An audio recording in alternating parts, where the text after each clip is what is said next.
All right, everybody, welcome back to the ClearCryptos YouTube channel. My name is Zach, joined by Austin Hilton. And of course, you may or may not have seen us on YouTube. We have our own channels, but we're right here on the Clear channel today to talk about diversifying your crypto portfolio and really diversifying all of your assets that you have across the board. One of the biggest mistakes I think we see, and especially with new people coming into crypto, a lot of millennials just entering crypto for the first time ever investing, they go all in on one thing. And if that one thing doesn't work, it's not so good. I mean, take what happened with Luna, the Terra Luna situation earlier this year in 2022. A lot of people were heavily invested into Luna. And if you weren't well diversified, that was a crushing blow to your portfolio. But if that were just, a small fraction of the overall portfolio, like a 2 to 5%, then you could take that blow and keep things moving. So, Austin, what do you want to say about diversifying? What's your strategy when it comes to diversifying? I know you're in stocks, you're in crypto. Are you in real estate as well? Yes. I own my house, obviously, but I mean, have other real estate holdings, and it's just part of a diversification strategy.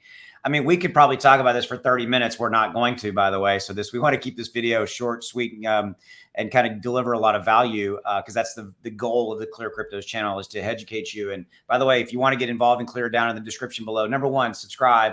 A lot more content coming from Zach and I, but also down in the description below is a link to their socials. Definitely get involved in their Discord. But so back to your question. Yeah, I think here's what I would say at the easiest level. You should be diversified inside of crypto. I'm going to come back to that, but you should also be diversified outside of crypto. Crypto is not everything. Crypto is highly volatile, can be risky. I think it's getting less risky as we roll along and as it gets bigger, more mainstream. But yeah, I think you also should own stocks and bonds and mutual funds and ETFs and things of that nature. I think you should be diversified there so that, to your point, Zach, right? If crypto maybe has a downtime, which it has its bearish cycles as well, then stocks are doing well and vice versa. But to bring this back to answer your question, what I'd like to do is really just paint a real simple picture for the people watching this video. And so let's take an example. Okay. So a diversification strategy for me that is very simple, and you and I both really follow the same principle, is, let's say, Zach, we have $10,000. Let's just say that's what we have to work with. The numbers are relevant. If you have 1,000 more, 5, whatever the number is, you can still apply this. Yep. So I'll go first, and I'll give mine, and then I want you to kind of take it from there. So inside of that $10,000, a very simple diversification strategy. This is diversification inside of crypto. Okay. Is it starts with the blue chips. It starts with Bitcoin and Ethereum. And I think people tend to think of, like, I don't want to own Bitcoin because it's, tens of thousands of dollars, depending on whatever it's right now. It's in the 23, 24,000 range. I think it scares them. You can buy $100 worth of Bitcoin. You can buy $1 worth of Bitcoin. You don't have to buy the whole coin. But again, diversification. You need to own, in my opinion, not investing advice, by the way, videos for entertainment purposes only. You need to own Bitcoin and Ethereum because they are the blue chip. They drive everything. So I think out of that 10,000, I would say 50% should be allocated between Bitcoin and Ethereum. And if you want to own more Bitcoin or Ethereum or whatever, I usually tend to just split them down the middle. So that's do you agree with that? And then take the ball and kind of run with it from there.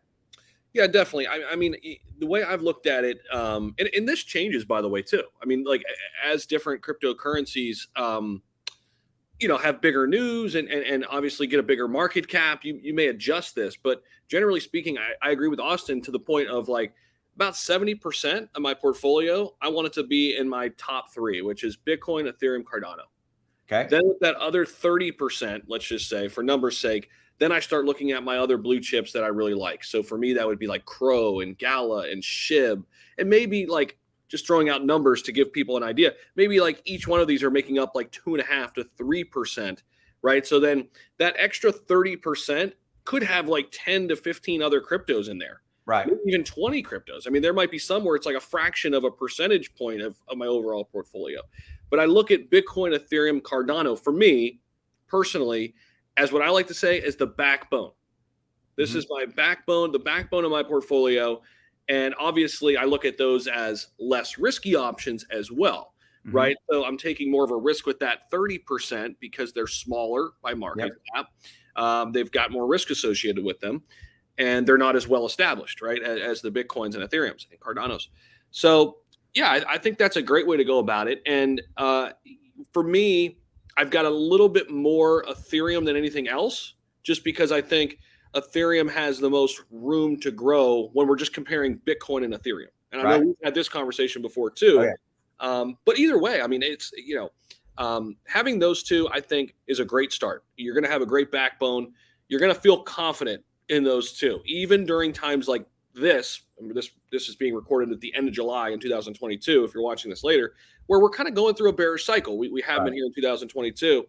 You still feel pretty good about holding Bitcoin and Ethereum, right? Yeah. Well, I think that they will. They will again go up dramatically. They drive everything. They combine to make up over 60% of the entire crypto market capitalization. That's why I'm like, this is easy. Just, the bulk of the money goes into there. Yeah. It's interesting. You and I differ a little bit. I actually hadn't heard you put Cardano in and then take the number to 70%. I know you and I've talked a lot about it. So for me, it was like 50% Bitcoin and Ethereum. Pretty evenly split. You lean more on Ethereum. I evenly split them. And I'm saying this only in the context to say that there's not a right or wrong way. You can ultimately, hey, there's Raider, the UPS driver just drove by. There you go. It's not an Austin video if one of my dogs doesn't bark or, there he is again. Okay.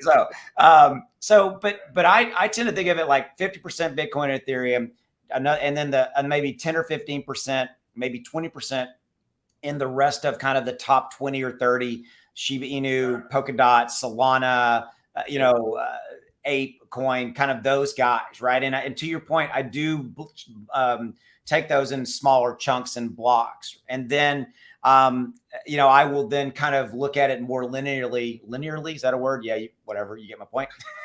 That way, timeline, and take the next 10 or 15%. Maybe go outside of the top 100. You mentioned Gala. There's another way to do this is to look at verticals, right, Zach? We've talked about this. So let's say, after you've covered the bases with the first 70%, a vertical could be, I want some metaverse verticals. I want some NFT verticals. I want some DeFi verticals. How you get there is up to you. But ultimately, and I'm going to end on this note and throw it back to you, come back to the one word, which is diversification, because that minimizes risk. So Zach, what's your final thoughts on that? My final point, I would just add a little bit to that. And I think this has been a great conversation. It's this. I mean, when you diversify, you can afford to lose a couple trades or afford to not be right. And here's the thing. Nobody is right all the time when it comes to investing. Right. This is why you diversify, because you're going to have some big winners that will outweigh some of those losers. You're going to lose a few, and that's okay. But that's why you're diversified, because you hope your others hit big and it washes out some of the losses. Right? Yep. So wrap up, Zach. Tell everybody about ClearCryptos socials. Link it down in the description below and take us out. Yeah, you're definitely going to want to come over and join us on Twitter over there. We've got well over 12,000 right now at the time of this recording on Twitter.